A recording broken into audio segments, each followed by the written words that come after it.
Well, so again, with Member of Parliament for Damongo in the western part, and Damongo, of course, is located in the western part of the northern region, and the person of Honorable Adam Mutawakelo. And also, we're being joined by Joseph Otu. He's with the pressure group, the Public Action Against Corruption and Abuse. And they are having a demonstration on Thursday, the 16th of January 2014. And they've invited the media. And the demonstration basically is about the sale of Merbank to Fortiz, or the takeover of Merbank by Fortiz, of course, approval by the Senate board. And recommendations from the Bank of Ghana as well.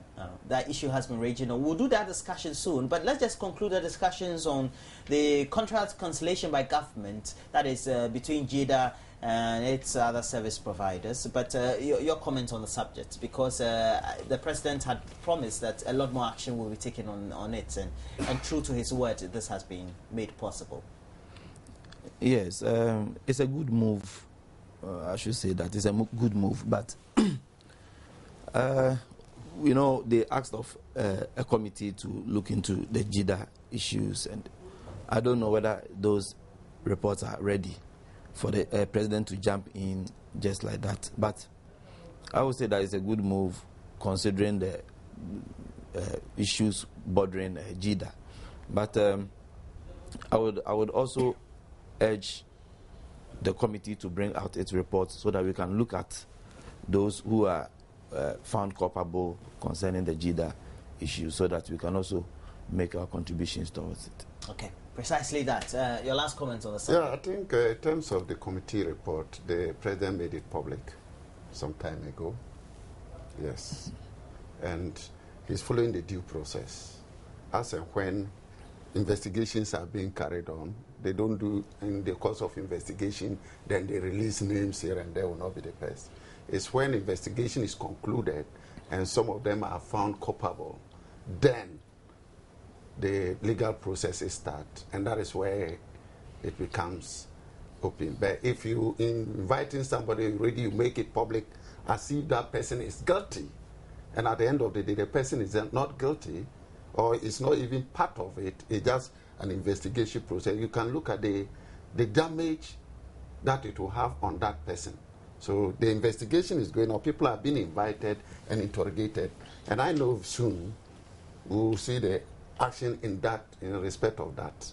And then when the letter indicated clearly that those companies whose contracts have been abrogated should liaise with the Attorney General and Minister of Justice, so that all liabilities that they owe the state is paid back. Okay, you're just talking about one of the justiciable principles that whoever has been accused should be given a fair hearing, right? Yes. Okay, now we have to move the discussion forward and talk about is it the Merbank Fortiz deal? And we're being told that there will be a demonstration. And is that a demonstration that you want to convene? Yes. Because it's on the front page of the searchlights. It says all set for red demo, away with for thieves, says organizers. And the organizers are here in the studio. Joseph also is the chief organizer, so he's a political activist as well. And thanks for joining us this morning. Now, why this very demonstration? We know that there's an issue in court, and Parliament was hurriedly recalled last Monday, not this very Monday, but the last one, on the subject. All right. First of all, I want to confirm to you that the demonstration is coming on. That is tomorrow. We are all meeting at Obra Sport, that's Freedom and Justice Park, 7 a.m. and then we'll go through the main streets of Accra, through Adabraka, and then we'll branch to the TUC, through to the National Theatre, the ministries, and then we'll end at the House Park, where we'll address those who would, or the general public. You know, this Merbank deal, a lot of issues concerning this deal.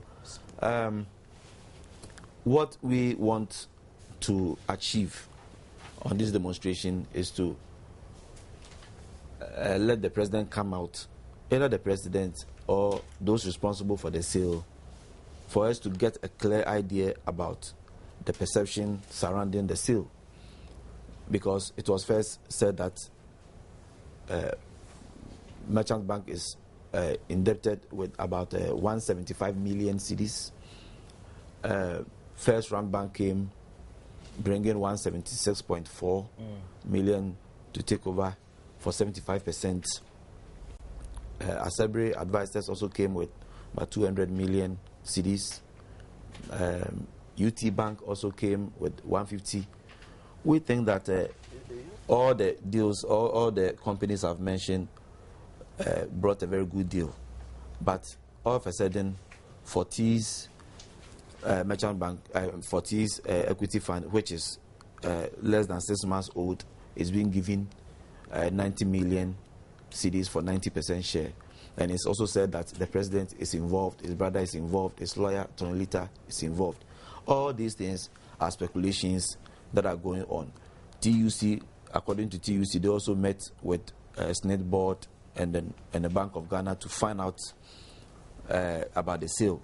They asked some questions and then they were not satisfied with it. Based on that, Andrew Awuni also went to court, and then the matter was not discussed in court. Well, all these are public knowledge issues, so you're just recounting the subject to us. Yes, but beyond these issues, why should all these issues, because they're in the public domain, and also we have appropriate agencies that are looking out on the subject of whatever redresses based on the concern people have. That if you say the appropriate agencies, I'm confused, because the courts did not go into the merit of the case. They did not. The matter in court is to challenge Andrew Awuni, whether he has the locus to take the Fortiz to court.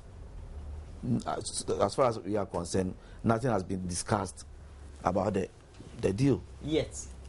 Yet. The point is that Andrew Awuni took the matter to court, but the defense or whatever it is that would want to, in terms of the other party, they raised an objection and questioned his locus or his legitimacy to litigate the subject. The matter was in court, but they went ahead and sold the bank and did all the necessary handing over. We think that if the matter is in court, it shouldn't have been sold. It should have put a hold on it so that... Well, there was no legal injunction, so... There was no... But, yeah, that's why I was telling you that the merit of the case did not come up. It was just the locus standi of... So what will your demonstration do then? Yes, we want the withdrawal of the sale in order to pave way for an investigation into the matter. Because if it's being speculated that the president is involved, it's being sold to NDC gurus, it's a serious matter. Okay? It's a serious matter. And then moreover, looking at... You mean it's been speculated or it's been said?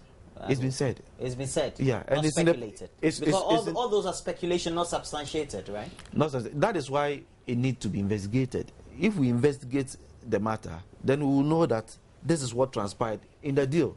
Because you can't just do handing over at the time the matter is in court.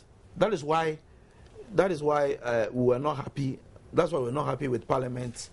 Throwing out the case just like that.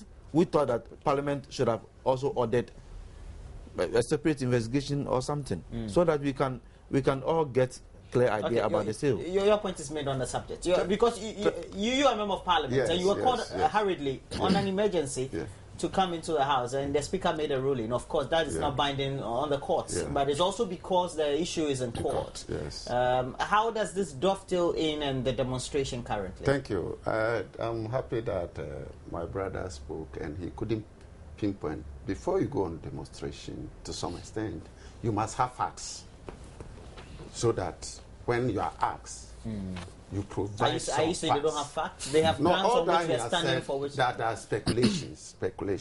Let me go back. But the whole issue for which even your Parliament was called for an emergency was all based on speculation, right? Before I go... But there are some facts that have been made public as well. Before I go ahead, let me just... the President is not involved in the sale of Merchant Bank. Let me make it clear. He said it was being speculated. Yes, but let me go back. In 1992, Merchant Bank was set up by the government of Ghana. And in 2001, when NPP came, they took over, and the debt portfolio was 37 million Ghana cedis. And as of 2007, it has increased to 380. Okay, hold your fire, because I see that you are gathering momentum. You're almost like a man diesel, so hold your fire. I have William Benjamin Peters on the line. He's a correspondent for the Joy News channel. Cocoa carriers, basically meaning that those who transport cocoa from the hinterlands or the cocoa growing areas to the port, they are demonstrating. They feel that they are not treated fairly. And the issue has remained topical for the last couple of days, if not weeks. And we have the correspondent at the grounds where the demonstration is taking place currently in Takoradi, the Western Regional Capital. A very good morning to you, Mr. Peters. Now, can you tell us whether the demonstration has started in earnest and what has transpired so far? Yeah, good morning, Roland. Like you rightly stated, the demonstration has started in earnest. It started exactly about 6 a.m. this morning. And this time around, it's not the haulers, it's not the dockers or the offloading boys who are demonstrating, but this time around it's the drivers and their mates who are demonstrating to drum home their demand for government to intervene. Some of the drivers have been here as far back as 3 months. Some of them spend their Christmas here, and it's all as a result of no offloading boys around to offload their cocoa from their truck. As a result, they have to sleep around to safeguard their good that they brought. So this time around, they are calling on the government to intervene so that they can adhere to the demands of the offloading boys who are now demanding for an increase in their salary as well as better working conditions for them to come back to site to work and offload these drivers so that they can go back to wherever the station they are coming from. And unfortunately, I have here with me the secretary of the drivers in the person of Moro Sekunde. Moro, you are welcome to join us on Fortiz TV. Thank you, sir, and I am greeting to all listeners of Joy News. So tell us why you are demonstrating. We are demonstrating because we have delayed in offloading of our cocoa beans. That is why we are demonstrating. And we have more excuse. So if you can request for more, I can give you some details. Number one and number two, as a result, we spent more than months before the cocoa are offloaded from our trucks. 3, we also spent more than the money we have budgeted for, and it makes us to debit before we return to our destination. We even credit for food. And 4, we are also not accommodated, and such as sleep outside at the compound. And 5, no bathroom, no toilet facility, potable drinking water, and small health center. So we therefore appeal to the government to place cocoa board and it subsidized to quickly place in order for the truck to offload on time, and then also to provide the facilities which we want. We need it. So we would be very grateful if you could use this position to address the government to help us. So, Roland. Yes. Can I directly talk to the gentleman? Okay. All right. Hello. Yeah. Hello. How are you? I'm fine. Okay. Usually, what have been some of the difficulties you face when trying to already transport the cocoa beans from the communities where you take them to the ports? The difficulties. Yes. What challenges do you go through when you are doing the transportation? To the destination point, or to the point where you don't have loaders to offload them. The problem is that we have made an investigation from the Lodum boys, and they have told us that the money which the government paid to them are small. That is why they can't offload the trucks. So that is why we also want to demonstrate and against that, and government can help them to offload our trucks. The offloading boys, do you have any means of getting them to offload for you so that you will be in a position to pay them and later perhaps government can reimburse you? You can pay them because that is why we have CMC. The business is on the cocoa board. Definitely. And the cocoa board has a shop that is CMC. So cocoa marketing company. So they are there to assistant that. So you can't take offloading boys and you pay them yourself.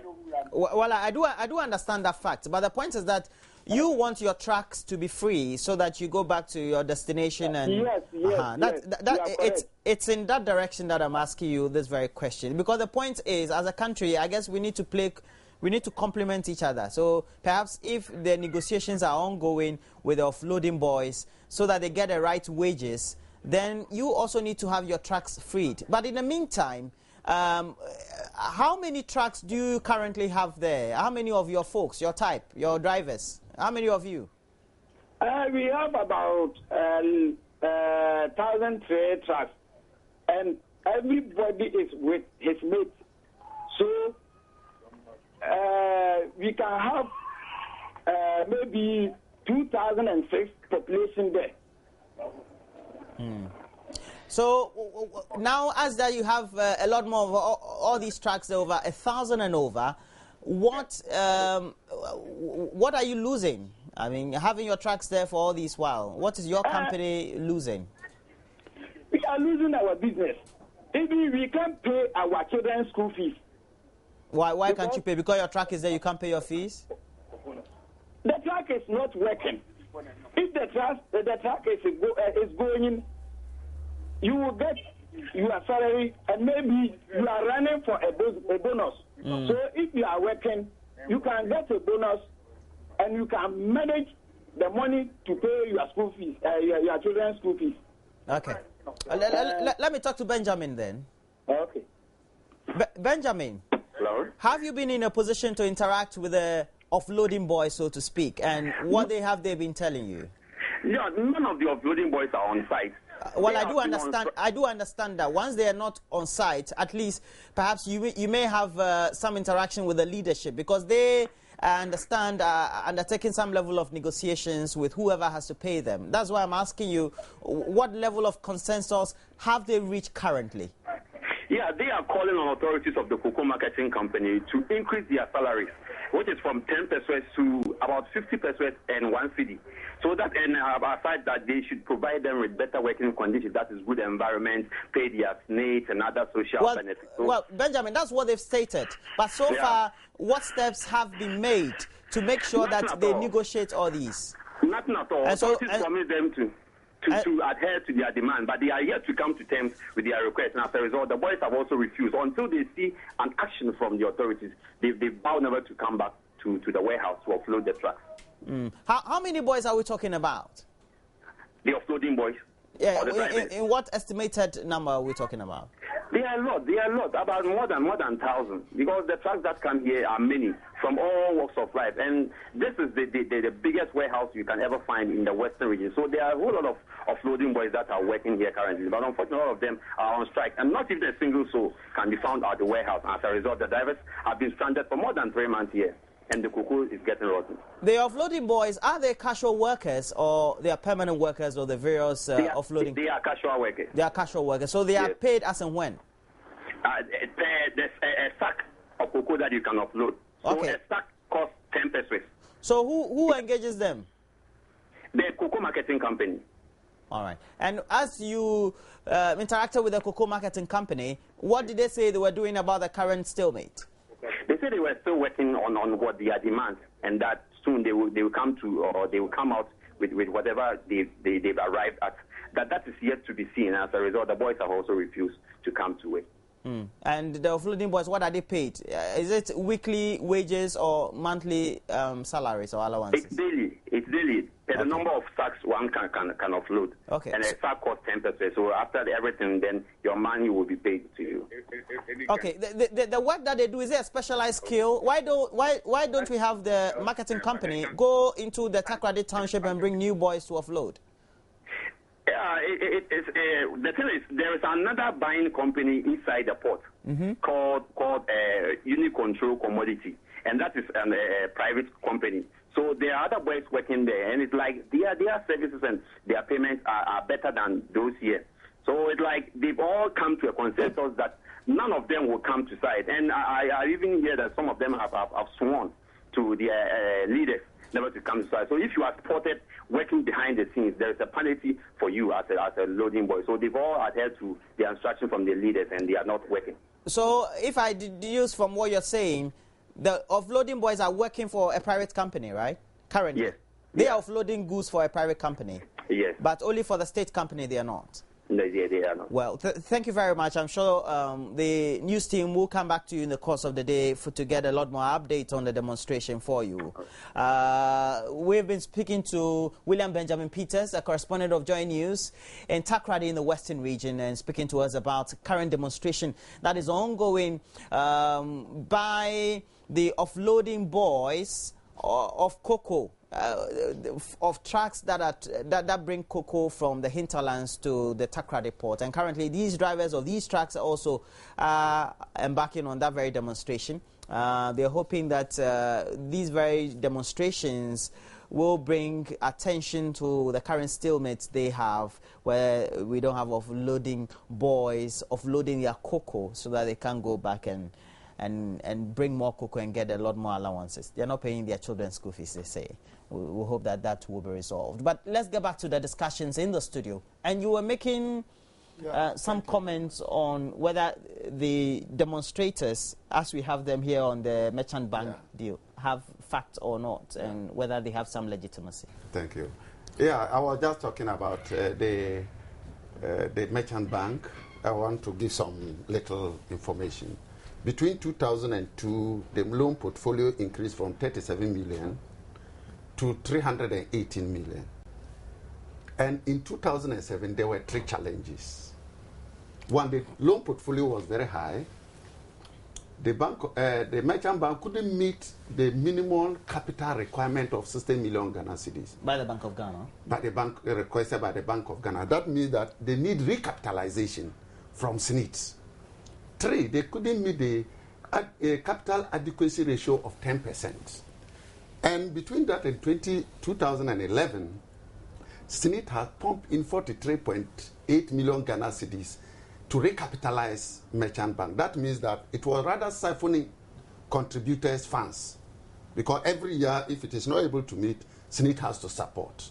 And the loan portfolio, 25 customers, was over 480 million Ghana cedis. Out of this, the president's brother was part. So there are 25 main customers, over 480 million. But let's forget about the issue about the president's brother and talk about the company. Yeah. That is Engineers and Planners. They owe about 16% of the current debts. Of the current debts. Why do we pick only one person? That's 16%, 84%. But nobody is interested in the 84%. I know companies that owe it better for expedience I will not mention. And I can even tell those behind, those who own the company. But why should you pick EMP alone? So invariably you are saying? And then you politicize it, you want to drag the president into it. Meanwhile, he owes 16%. And the amount he owes is that he did not refuse to pay. What he has, the problem he has with the company, with Merchant Bank, is that the loan was to take 5 years. You want to restructure it to 3 years. And he said no. The agreement is that it's a 5 year. Well, I get your point, but it's as if you are defending no, I'm not defending. I'm just giving out facts. Well, so there are facts that I want to give out. So restructure it to 3 years. No, I will not agree. And that is where there is an issue with that. Then when this continued, first round came in. with this award that the first round wasn't part of the bid. The earlier one was with first round. First round came in to provide about 140 million Ghana cedis for that. But before 176. Once I have information 140, you have 176, whatever distance it is. But first round was interested in the good part of merchant bank and not in the bad part. It asked You mean they didn't want to take the loan aspect? No. So that's also public, right? Yeah. Yes. SNIT was to provide 240 million to ensure that it cleaned its book very well before they pay this money and take over. So based on this, there was no agreement and the contract it ended there. And Fortiz that was in which year? 2010? 2011. 11? Yes. It started from 2010. Yes, to 2011. Yeah. And Fortiz was okay with it. They had a joint conference. Fortiz indicated they were not ready, willing to continue. Now, they realized that the equity of Merchant Bank was falling drastically, and therefore they cannot advertise for the sale of Merchant Bank based on its equity. Because once it is running negative, the equity falls and nobody will be willing to buy it. So or you might sell it on the cheap. That's very cheap. So they restructured it in such a way that KPMG came out with the proposal was whichever proposal meet the needs of Merchant Bank. And it's not just only money. And in your estimation, you think that the propositions by Fortiz, as it's already taken over the bank, was better? Based on the recommendations of the Bank of Ghana? Looking at it from the my point of view and looking at the other proposals, Fortiz is okay. Why? One, they have brought up a strategy by which they will recover the loans. And as you heard yesterday, they had given 21 days for all people who owe the bank or companies that owe the bank to make sure they repay and possible action. So that's a strategy. Two, apart from providing the 90 million Ghana cedis, in 6 months' time, they were to pay additional $50 million. Sorry. So it is not just, so it's not only the face value of the amount. So the demonstration you think is unnecessary? Or you think it's jumping the gun? Putting the cart before the horse? Yeah. Maybe they have an agenda they want to achieve. I cannot. Okay. Do you have an agenda you want to achieve? Because when I look at it, I thought that before they do it, they should. The information is there if you want to get it, so that when they are coming out, they come out with UT said A, B, C, D. Fortiz said A, B, C, D, and therefore we believe that Fortiz. Well, Mr. Adams, all these information are public, but we still have the jurists out there saying that they thought the Fortiz deal was not good. Not necessarily because they thought that the alternative should have always been first round.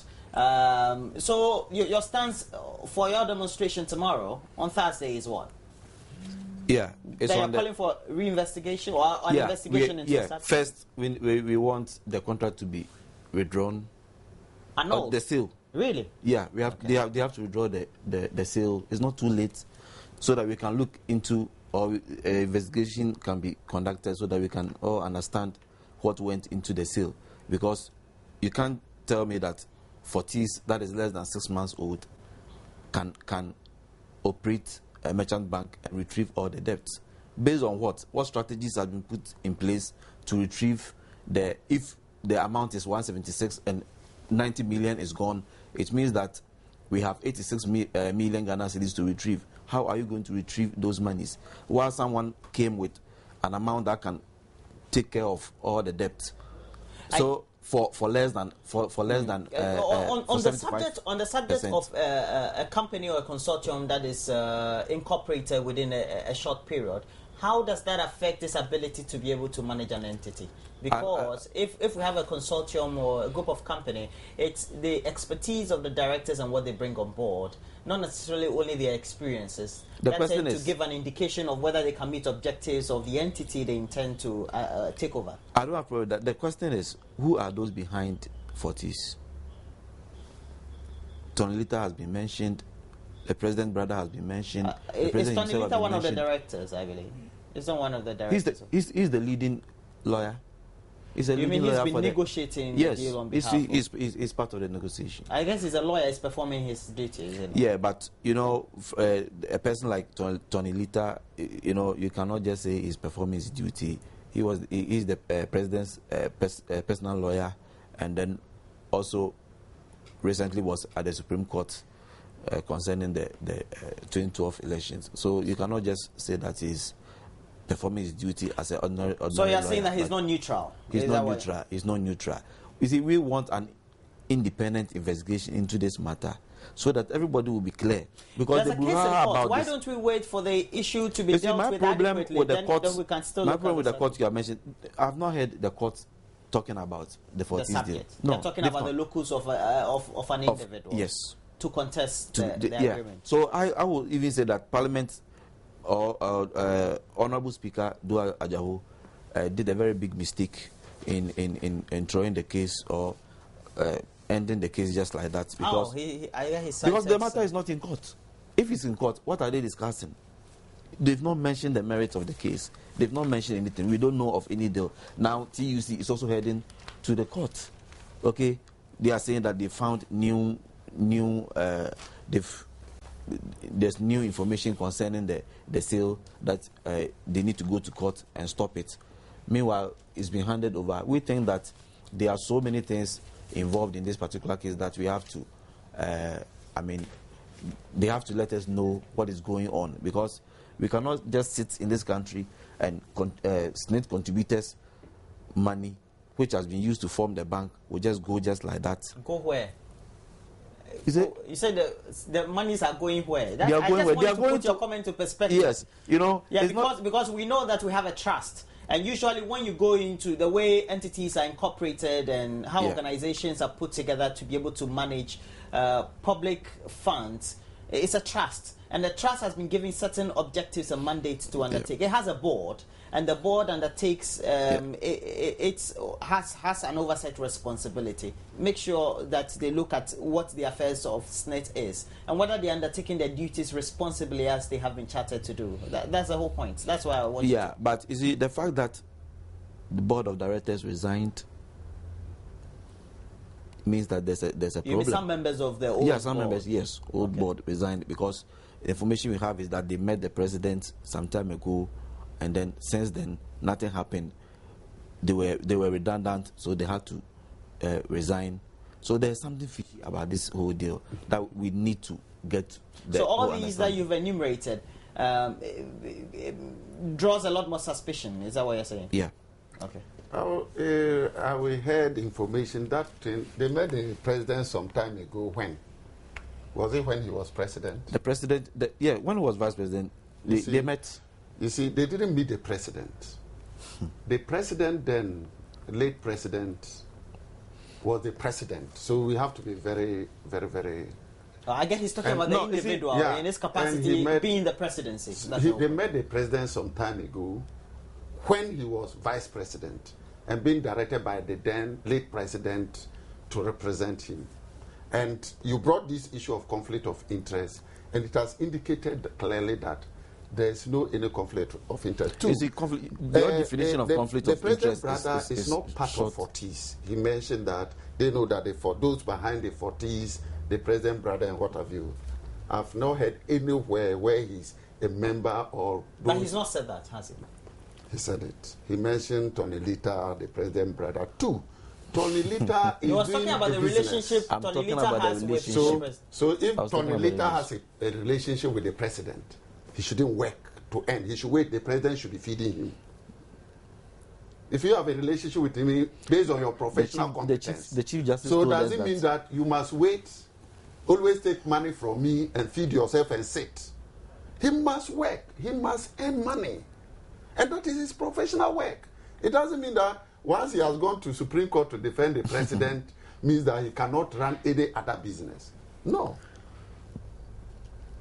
He's doing his professional work. Then you have to say this to the Chief Justice. The president saw that this is a good lawyer, go and defend me. He defended him. Doesn't mean that he should sit down and wait for the president to be feeding him. He shouldn't go into any business because if he goes into any business, they will think that he has so much influence. I don't think we should be looking at it from that perspective. And 3, the speaker did the right thing. In your perspective? Yes. Not in the perspective of the minority, though. There is individual views. That's their prerogative. Yeah. 1, the case was before court, and the standing order 93.1 indicated that anything that will be done to prejudice the courts, Parliament must be careful. 93.1. Yeah, 93.1. They came under the Constitution 112.3 and. We have our standing order. So it was raised, debated. The speaker took a decision. Meanwhile, some people refer to the fact that there were a case like the oil agreement that Ndaburi took to court, and Parliament didn't wait. And then there's another one too. We have to be careful. Mohamed Mumuni. Yeah. When he was being vetted. When something is before Parliament to take a decision, and it's already before Parliament, the Supreme Court cannot direct Parliament to stop. Just like we will not want to intervene when the case is before the judiciary, the courts. That case is already 3 plus an appeal. And the Speaker says, based on this, I won't like to prejudice that. But the minority came out and blamed the Speaker. But I'm not and they're surprised. also blaming the Speaker because they thought that it was very much unrealistic for him to take he adjourned sitting or went into his chambers, came back. Yes. And then in 15 minutes he had a whole ruling. And they felt that he didn't take into consideration all the salient arguments they had made as well. Or he didn't cite them. He cited several... No, he cited several cases, but yes. they said the arguments on the floor he didn't cite. But his ruling cited the arguments of the minority. His ruling was based on 93.1. It was based on 93.1. And in his view, it will prejudice whatever is in the court. So this demonstration... Yeah, so they can go ahead. Maybe some other members... You think it's all in futility? At the end of the day, it will not still give them the information that they want to seek for. What I will urge them is to do underground work and get facts and get documents they can prove. UT presented... Well, as far as we're concerned, I think that all these that you have stated are public knowledge. Yes. So let's not make it as if it's... I really don't know where he wants us to get those information. Eh? No, these are public. All that he said. They're public I think I information. even know about all the things that he said. Just even raised on these event platforms. If you put in a former like it looks as if this person did that and this person did that, I don't think it's the best. Trying to implicate the president, just to drag the president into the whole show. Meanwhile, the president has done nothing, and the president will never be pulled into this. This is Senate board that has taken a decision, and we should scrutinize it, look at it. So who's responsible? Who's responsible for? Okay, so the demonstration is coming on when? Tomorrow, 7 a.m. How many people are you expecting? How are you rallying the people? You are just making a clarion call generally? Exactly. Okay. You're not busing people to the place? Yes. You sure? Yeah, we are not. Okay, so the gentleman is from the pressure group Public Action Against Corruption and Abuse, PACA, P-A-A-C-A, PACA. He's one of the conveners, Joseph Otu, in the studio, and also helping us do the discussion, Adam Muta Wakilu. He is a member of parliament for Damango. Damango is located in the western part of the northern region. I said the western region of the northern region. That's me over there. He's also an accountant and also helping us with the discussion this morning. Thanks also for passing through. I wanted us to look at something before we go, though. The University of Ghana having introduced, I guess, tools within the university, but we can't. My director is on my head, so we have to take a short break. Next, we're looking at business on the AM show. And Abigail Adumakwentri has been speaking to the Ghana Chamber of Commerce. They've been looking at the outlook for 2014 and whether all effort in terms of the improved taxation levels, especially on imports for the local manufacturing sector, is going to bode well for those manufacturers and Ghana's economy.